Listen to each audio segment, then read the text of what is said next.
Sabemos muito sobre o flagelo bacteriano, mas ainda temos muito a aprender. Não há explicação sobre como esta máquina molecular complexa possa ter sido produzida se usarmos o mecanismo darwiniano. Há 150 anos, os cientistas não sabiam nada sobre máquinas moleculares de complexidade irredutível. Mesmo assim, Charles Darwin antecipou a dificuldade de que sistemas assim poderiam apresentar a sua teoria. Se pudéssemos demonstrar que tal órgão complexo existisse, o qual possivelmente não pudesse ter sido formado por pequenas modificações sucessivas, minha teoria iria totalmente por água abaixo.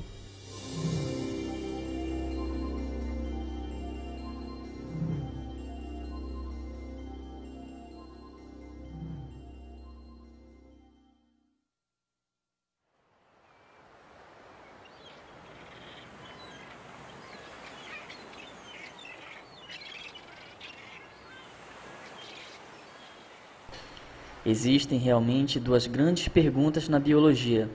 Como se conseguem formas vivas novas, com estruturas novas como asas e olhos da vida já existente? E, em segundo lugar, como a vida se originou na Terra? Sabemos que Darwin passou a maior parte da vida formulando uma resposta para a primeira destas duas perguntas. Charles Darwin comparou a história da vida na Terra a uma grande árvore cheia de galhos. A raiz da árvore representava a primeira célula viva e os galhos eram formas de vida novas e mais complexas que haviam evoluído com o passar do tempo deste primeiro organismo primitivo. Darwin tentava explicar como os galhos da árvore da vida se originaram. Tentava mostrar como a seleção natural podia ter modificado organismos existentes a fim de produzir a grande diversidade de vida animal e vegetal. Mas quando se chega à raiz da árvore, que representa a origem da primeira vida, a primeira célula viva, Darwin teve muito pouco a dizer. De fato, na origem das espécies, ele nem mesmo se refere à questão de como a vida podia se originar da matéria sem vida. Os únicos vislumbres que temos das opiniões de Darwin sobre o assunto aparecem numa carta que ele escreveu a um colega chamado Joseph Hooker.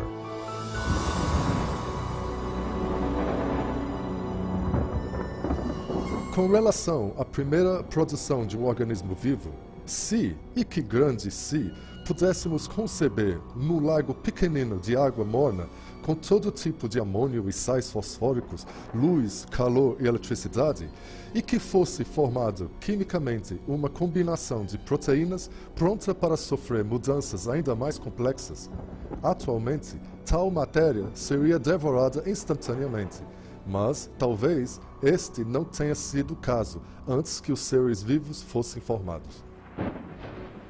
Nos últimos anos da vida, Darwin fez muito pouco para desenvolver sua ideia da origem da primeira célula primitiva. Mas nas décadas de 1920 e 1930, um cientista russo chamado Alexander Oparin formulou uma teoria detalhada sobre como isto poderia ter acontecido, chamada a evolução química. Oparin achava que poderia explicar a origem da primeira vida usando princípios do darwinismo.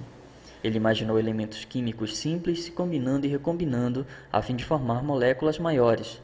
Depois, estas moléculas maiores se organizariam com a ajuda das variações do acaso e da seleção natural, formando a primeira célula viva primitiva. Nas 3 décadas seguintes, muitos cientistas tentaram desenvolver estas ideias, lutando com as questões levantadas por Oparin. Como a vida podia ter surgido de simples substâncias químicas? Um homem achou que sabia a resposta. O problema das origens biológicas tem sido há muito tempo, a meu ver, de um interesse real e profundo para mim, só por causa da extensão do problema e de sua importância. De onde viemos? Por que estamos aqui? Todos esses tipos de perguntas são dados do ponto de vista da ciência natural. Na década de 70, Jim Kenyon foi um dos principais teóricos no mundo sobre a evolução química. Ele tentava explicar como a vida na Terra começara simplesmente através de um processo natural. Em 1969, Kenyon foi o coautor de um livro importante sobre a origem da vida. Eu e Gerd Steinman achávamos que se podíamos reunir todos os fatos da evidência empírica que havíamos acumulado desde meados até o final dos anos 60 em um argumento contínuo, ficamos muito entusiasmados com a possibilidade de explicar a origem dos elementos principais formadores da vida. Apesar do otimismo, Kenyon tinha diante de si um problema significativo. Para explicar o início da vida, ele teria, primeiramente, que explicar a origem dos elementos essenciais básicos para a construção de uma célula, as moléculas complexas chamadas proteínas. As proteínas possuem um amplo espectro de função na célula, tudo a partir das exigências estruturais em termos de armação da célula, ao citoesqueleto até as enzimas, onde realmente processam as moléculas a fim de colherem energia ou construir elementos da célula. As proteínas fazem quase tudo na célula, menos armazenar informação genética, feita por conta do DNA e RNA. Porém, as tarefas diárias, como purificar a célula, criar energia, etc., são todas por conta das proteínas. Kenyon sabia que as proteínas foram tão importantes para as primeiras células vivas quanto são para elas hoje. Reconhecia também a complexidade de sua construção.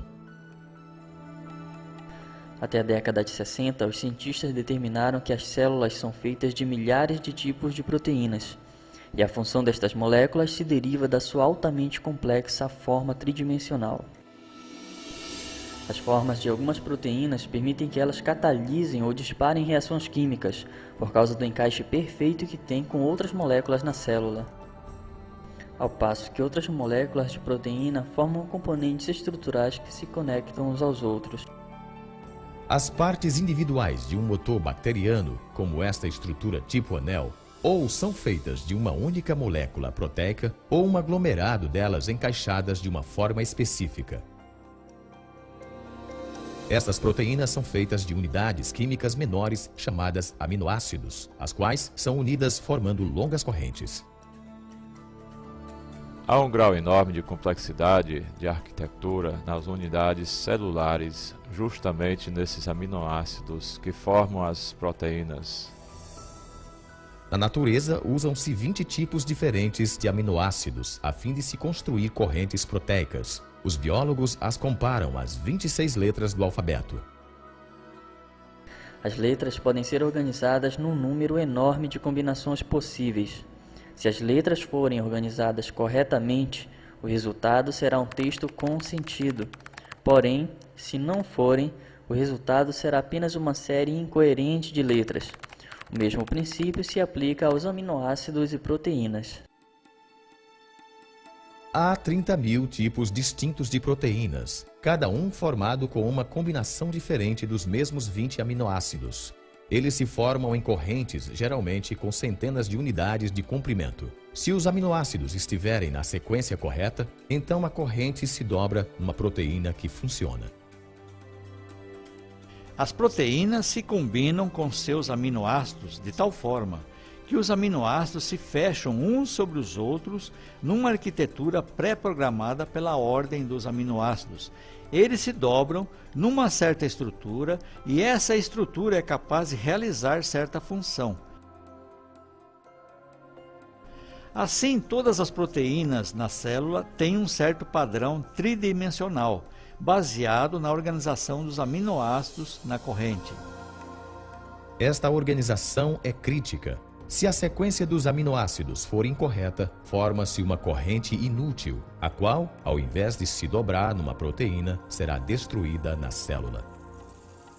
As proteínas, como o código do computador, têm que ser exatas. A função do todo depende da organização exata de cada parte. Mas o que produz a sequência exata dos aminoácidos, que faz surgir formas e funções específicas das proteínas?